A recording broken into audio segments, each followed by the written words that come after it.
Marie Jankovich from Vertical Measures, and I'm hosting VM's monthly webinar series. And today we have a webinar titled Marketing Your Brand on Pinterest. This will be presented by Ardela Evans and Kayla Strong. And just a little bit of background on Vertical Measures. We are a strategic internet marketing company located in Phoenix, Arizona, and we offer link building, SEO, content marketing, social media engagement, and search engine marketing services. We also provide expertise to businesses, universities, and agencies worldwide. Now, a little background on our presenters today. Ardela Evans is a project manager with certification in Google Analytics IQ. She supervises the monthly workflow for our clients here at Vertical Measures and oversees project timelines and the compilation of client reports. We also have Kayla Strong, who is a senior account manager, and she works directly with our clients to evaluate and analyze the overall internet marketing needs. She creates sales proposals and makes recommendations for clients.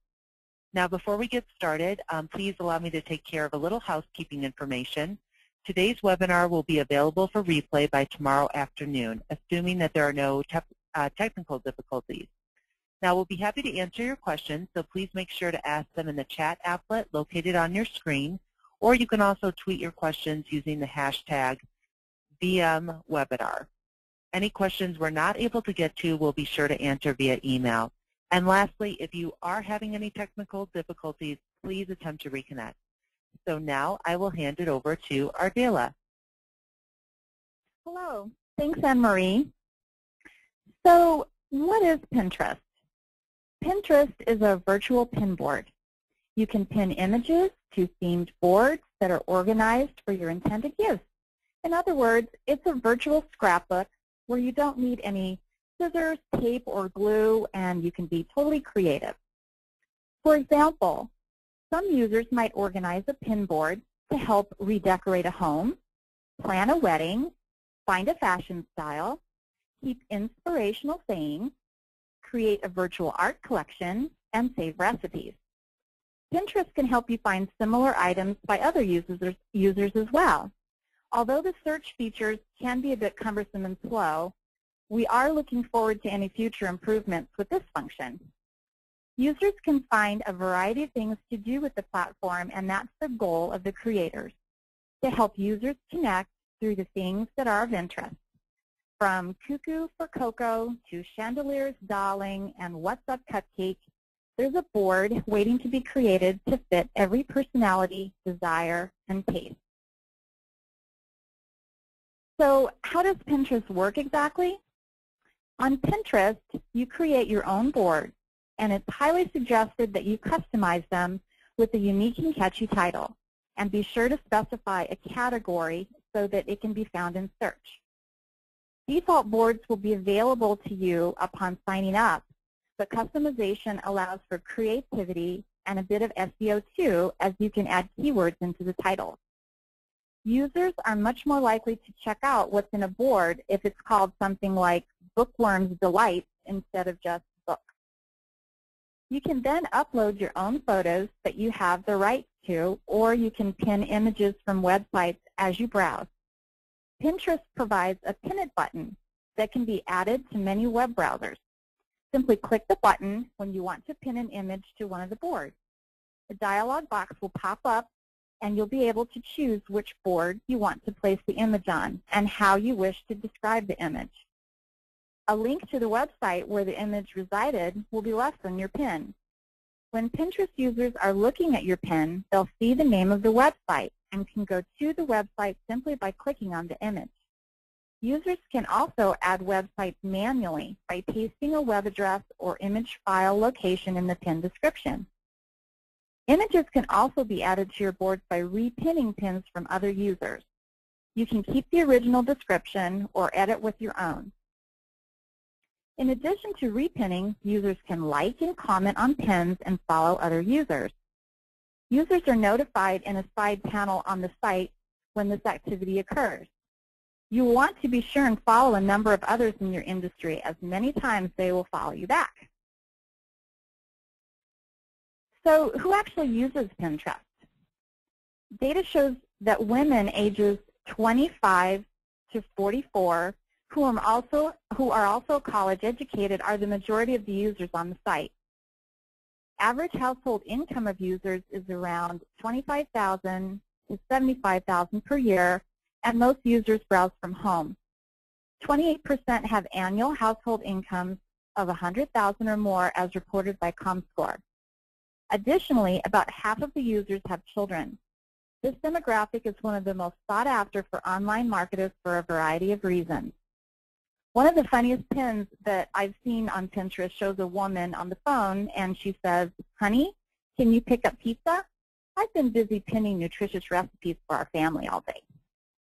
Women in the U.S. make up the majority of the online purchasing decisions for the household. Some research showing figures of more than 75% of U.S. households.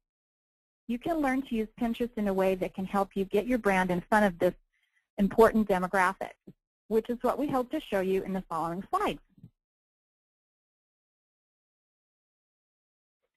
Now that we've covered really what Pinterest is, now let's get into the fun stuff, actually getting started in marketing on Pinterest.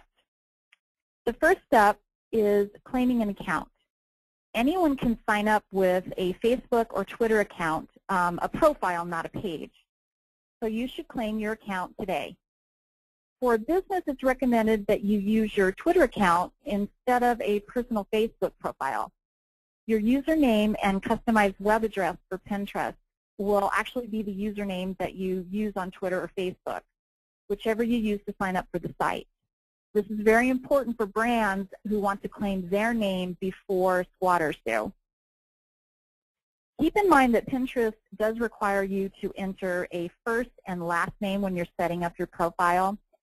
So if your company name is one word, you'll want to be ready to be creative when it comes to this. So you'll want to figure out a second word to add to your name. You may see some one-word companies on Pinterest, but they were actually early users of the platform, and their names were grandfathered in before this requirement took place. If your company has a multi-word name, then you would just simply enter the first word as the first name and then all the rest of the words in your company name as the last name. Also be sure to complete the description of your company and provide your website URL, location, and all of your social media connections. Next, you'll want to upload the image assets that you already have, whether it's old ads and product photos or new and exciting infographics. Even upload current products. Pinterest encourages it. If you add a $sign before the dollar amount in the description, a nifty little banner will show up in the corner of the pin. These items will be placed in the gift section in Pinterest. Users are less willing to share a pin using marketing tactics like this with the sales banner, so just keep that in mind when you're pinning. Don't forget, Pinterest also allows you to pin videos. So if you have some of those in your arsenal, you want to go ahead and put those up as well. Remember to engage in the community on Pinterest by liking and commenting on pins and repinning others' pins. To actually see what images have already been pinned from your site, simply go to pinterest.com/source/ and enter your website.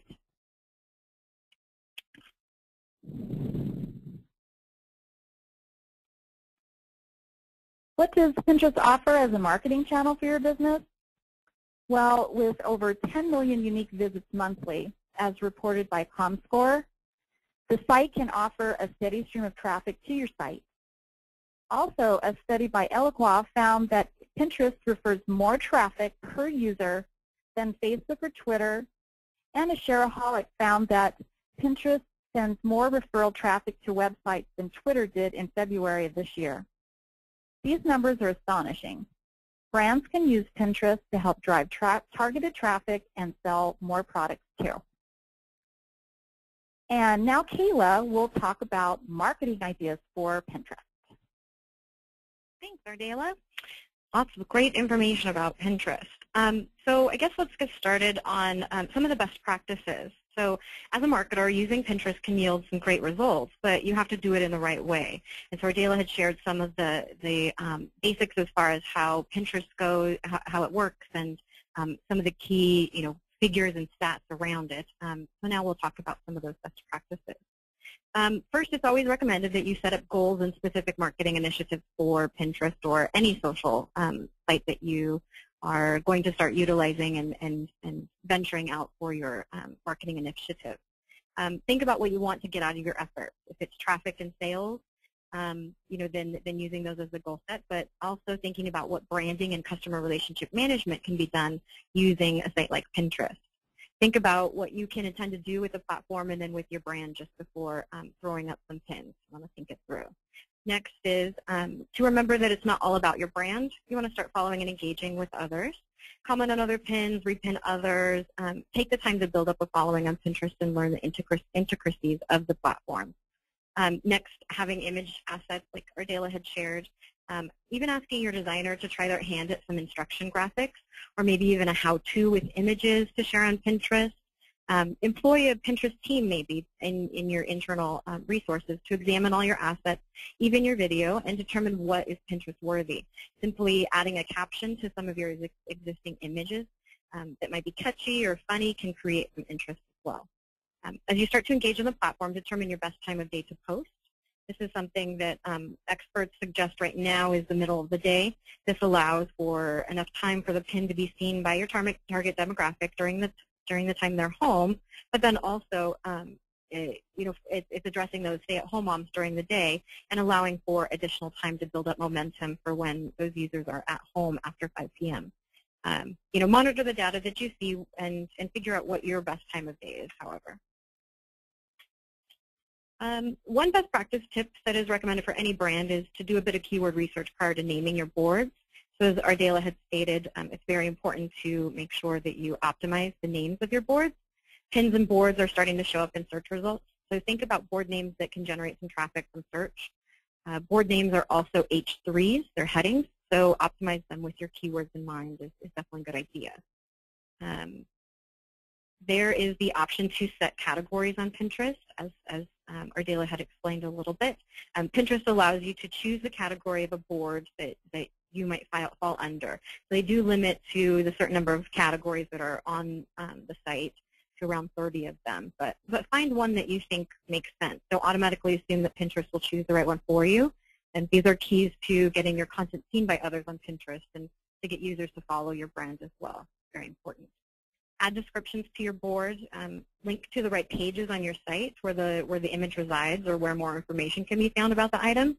I've seen a lot of users, and I'm sure Ardela has as well, where they like something on a pin but can't find where to buy it or where to find it.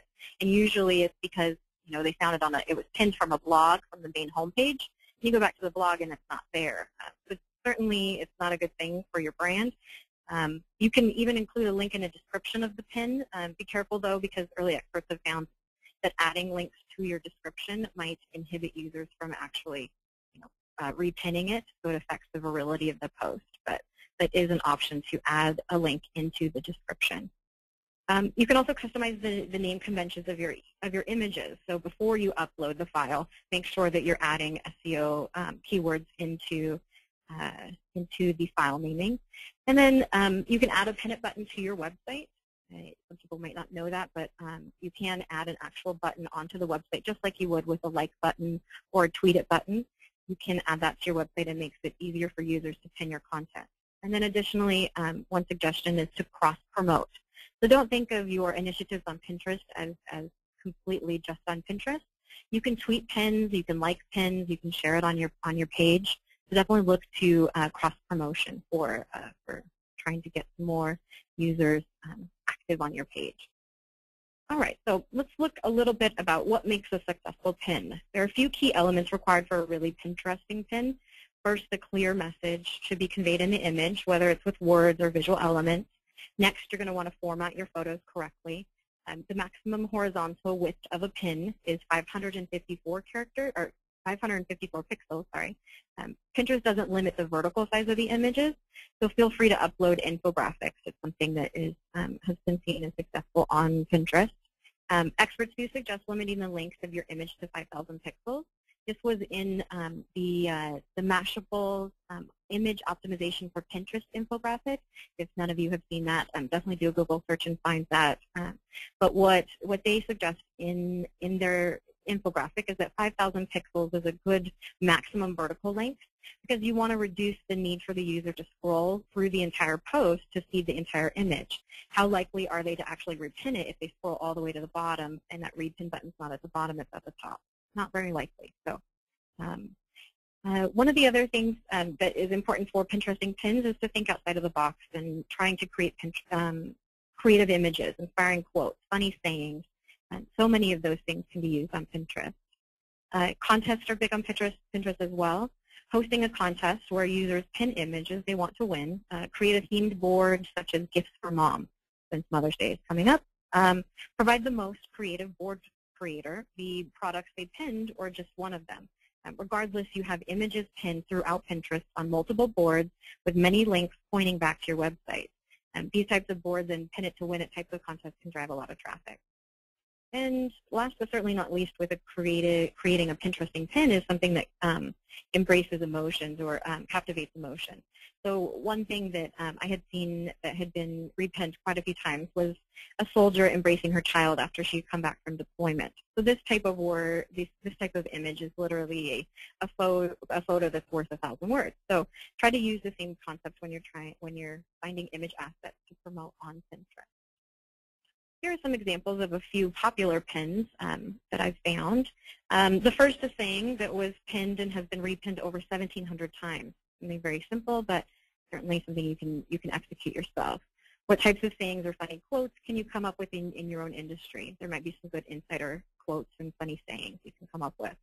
Another great pin is one that probably took no time at all to put together, just illustrating an exercise routine, not even with photos, but just with text.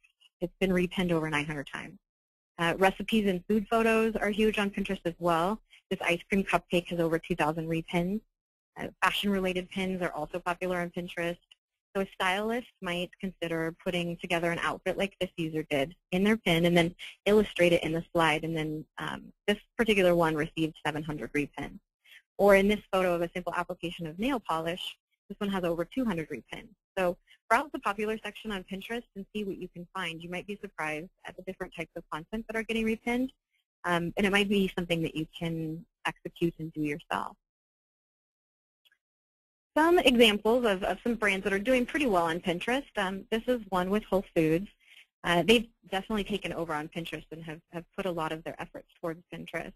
With over 28,000 followers and 40 boards, they've spent a lot of time to dive into the platform. But one great board that they started was Meatless Monday. And they'll pin items to encourage a Meatless Monday, which certainly is a great draw for users with a vegetarian or vegan type of lifestyle.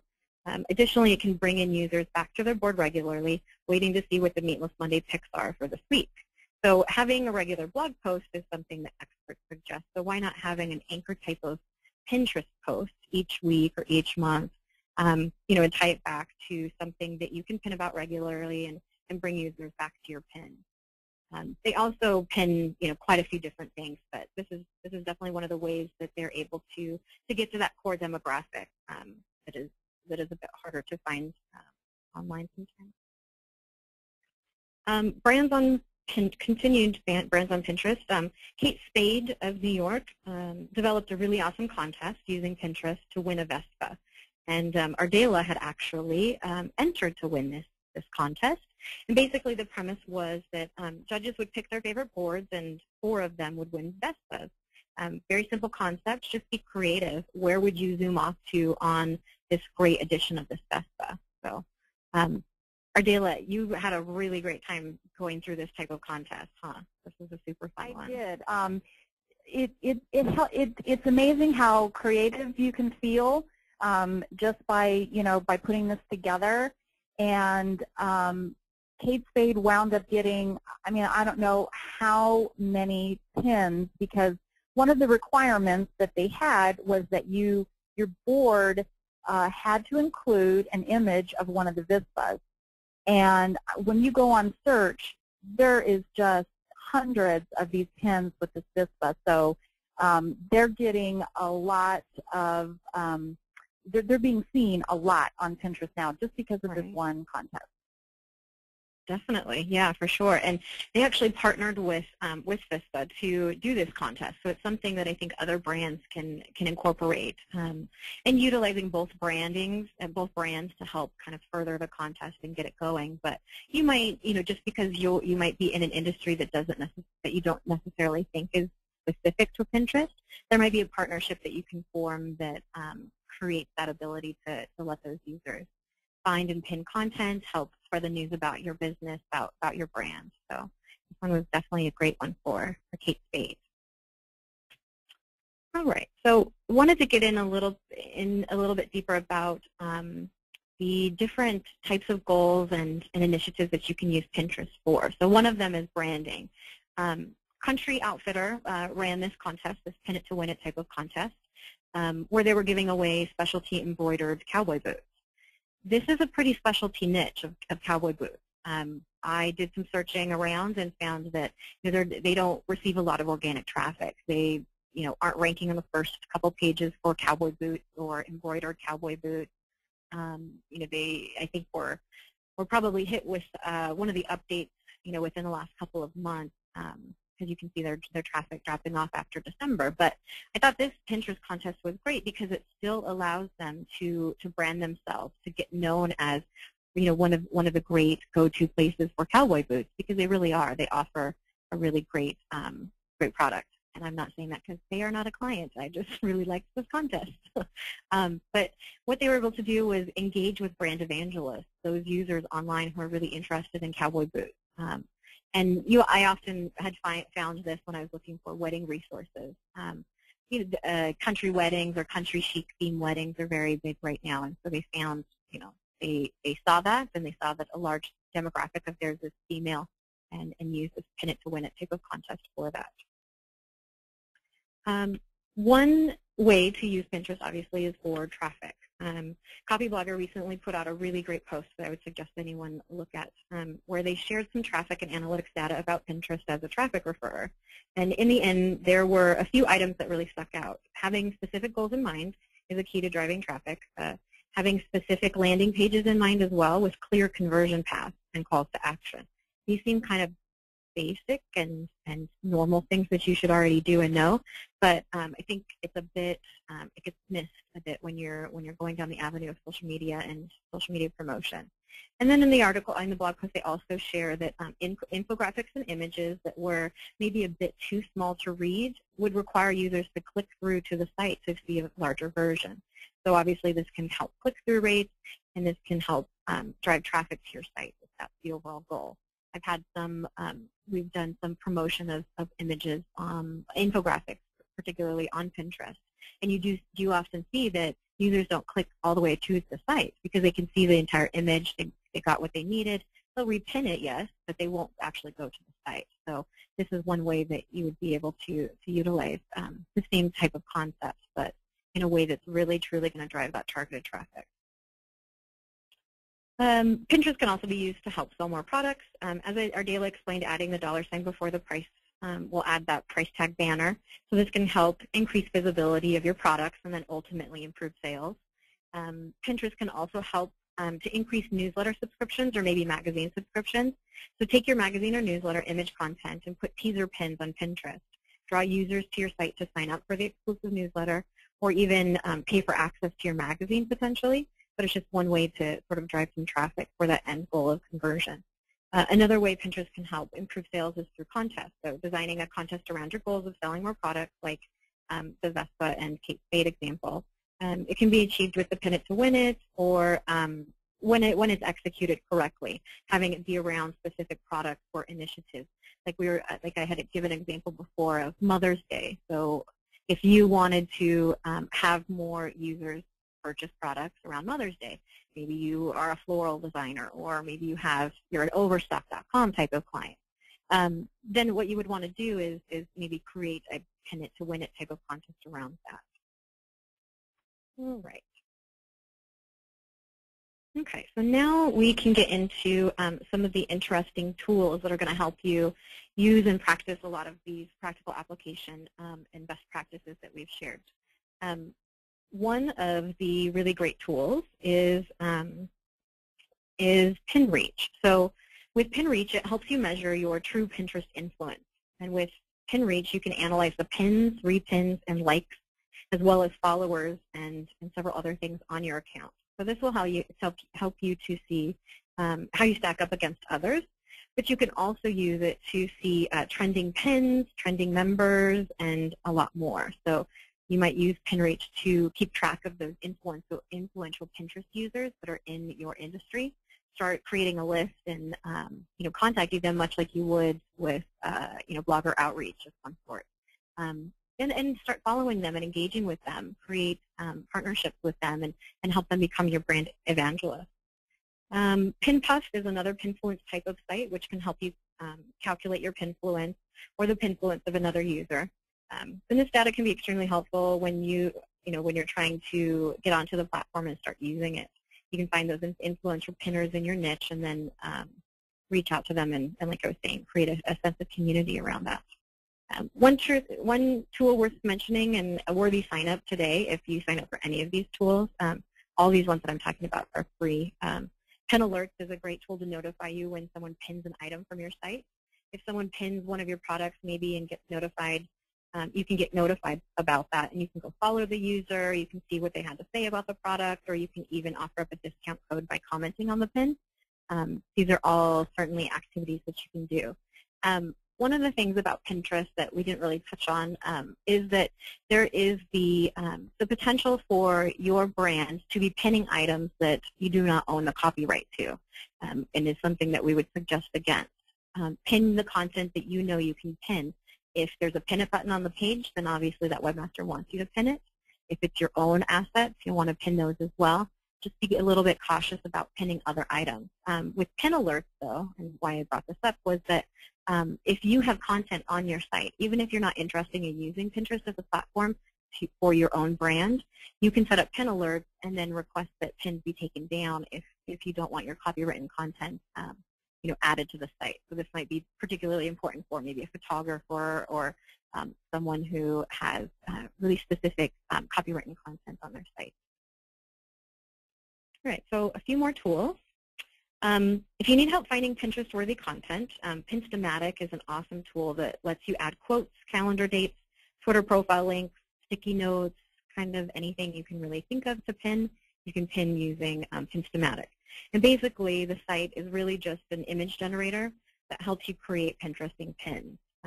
You can pin a quote, and pinaquote.com is a really great site, helping you create content by creating a custom graphic of a quote. I mean, these are all things that if you have a good photo editing software, you could do yourself. But if you don't, you have these options and free tools to help. And I believe with Pin a Quote, it is free, but you can opt to pay additional to get images that aren't copywritten or have additional text on there that's branded for their initiative. So Pinterly is also a must-have tool, helps you follow, unfollow, schedule pins on your own board, and also find popular pins. And then additionally, you can get stats on what's being pinned right now involving you and your brand. So this is a good monitoring tool. And last but certainly not least of the tools are browser add-ons. So a few Chrome Pinterest add-ons here.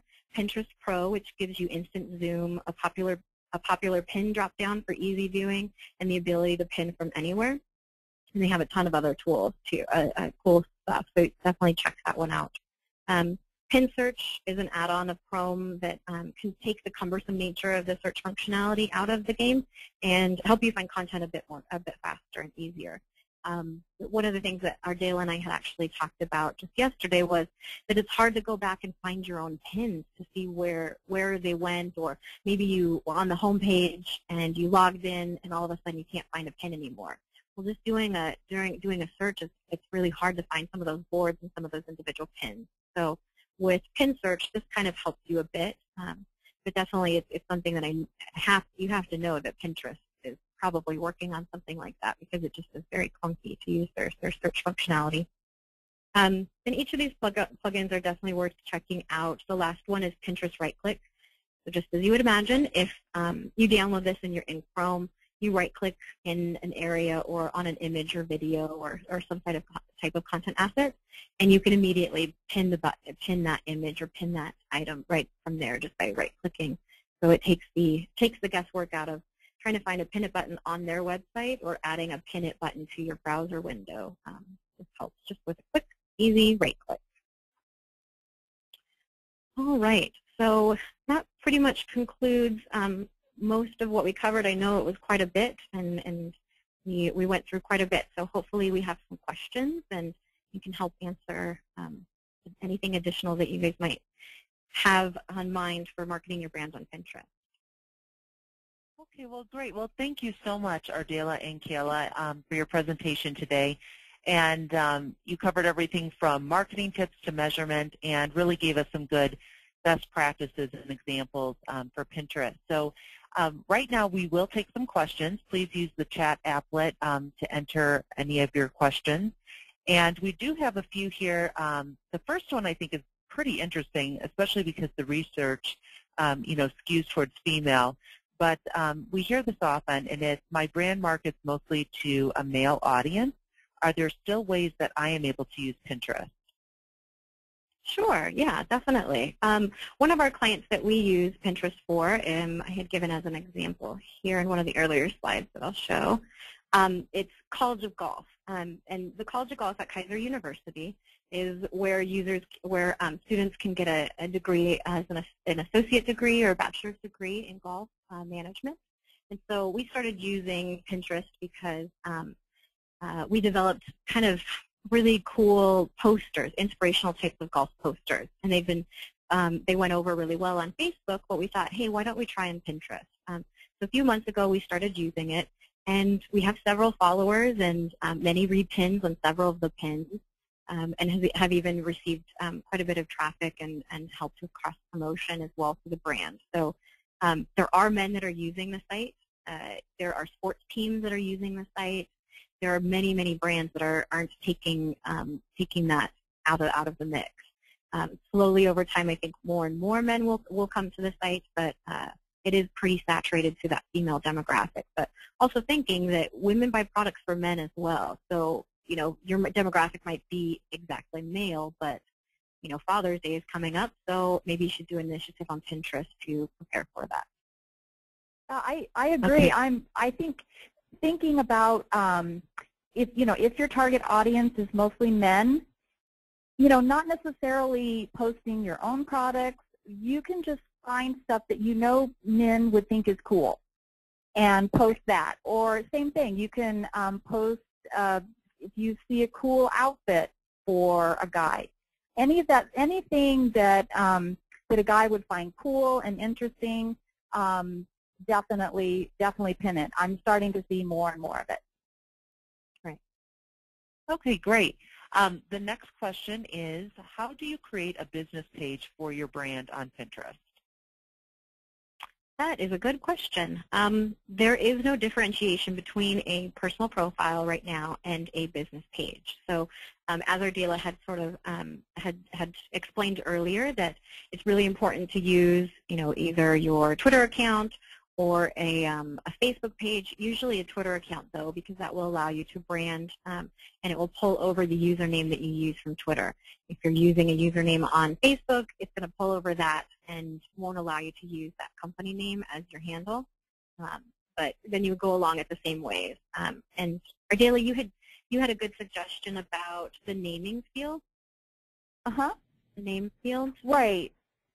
They because there isn't a specific way to set up a business. Every time you set up a profile, they are going to ask for a first name and a last name.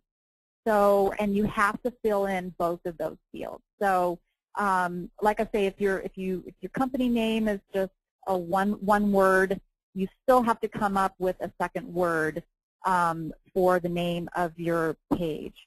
So, yeah, for right now, everything is kind of set up as if you're a person, so you have to just kind of, brand it if you're a company. Okay, great. And then are you seeing more small business clients getting into Pinterest? Ardila, have you seen very much during your normal usage on the site? I know that quite a few of our clients that are smaller businesses are definitely interested, and you know, some of the smaller ones have even seen, you know, hundreds and hundreds of visitors just from a couple of pins, or just users pinning their pins without them even knowing about it. So if you aren't sure if you're getting traffic from Pinterest, look at some of your referrers. You probably are already. But Ardila, have you seen any just normal during your normal browsing? Yeah, I have. I follow heavily the kind of the food industry, and you know, like I say, even there's no reason why you can't have a presence on Pinterest and interact. You know, if you don't have a lot of your own assets to pin, again, just finding things that are very interesting, very shareable, and you're still getting your name out there all over when you're sharing these pins and they're getting repinned. So I see no reason you know, not to. The thing is, you do have to balance and kind of figure out if the time that you spend on there is definitely bringing you the traffic. So definitely, you know, you'd want to follow up with the tools and see if your time is well spent. Right. Yep, definitely. And then, yeah, seeing if any conversions are happening on your website that can be attributed back to Pinterest and your efforts, and looking at the goals and initiatives. But yeah, there's definitely no reason why a small business wouldn't be able to use Pinterest and use it pretty successfully. Just kind of have to think outside of the box and manage your internal assets. Okay, and the next question, it's broad, but hopefully you can shed some light on trending patterns you've seen. But how does a pin go popular on Pinterest? Right. Yes. This is a bit hard to know because I've seen things I've seen things go popular on Pinterest, and they have, you know, 20 or 30 repins. It doesn't have to be anything that that has a ton of engagement. It's sort of, I think it's sort of shoot in the dark right at this moment, but certainly thinking about time of day and understanding when those users are going to be online. You know, so like I was saying, during the middle of the day, posting, getting those users who are at home, and then getting some momentum around it, even some momentum that you might be able to do yourself, asking people for a repin or a like. And then around, you know, by the time East Coast is around 5 p.m. or so, those other users are getting online, and they might help create additional momentum. So these are just little tactical things that you would be able to utilize, and it's going to change for your industry and based on your niche to depend on what is going to go popular and what's really going to be of interest. But I think using those tactics will help, and then just retailoring as you see the data. Okay, great. Well, we like to try to keep the webinars to 30 minutes, and so unfortunately that's all the time we have for today. But we wanted to thank you for joining us, and please mark your calendar for our next webinar. We always schedule these the second Thursday of every month. I'm Anne-Marie Jankovich with Vertical Measures, and thank you again for your time, and we wish you a great day. Thank you.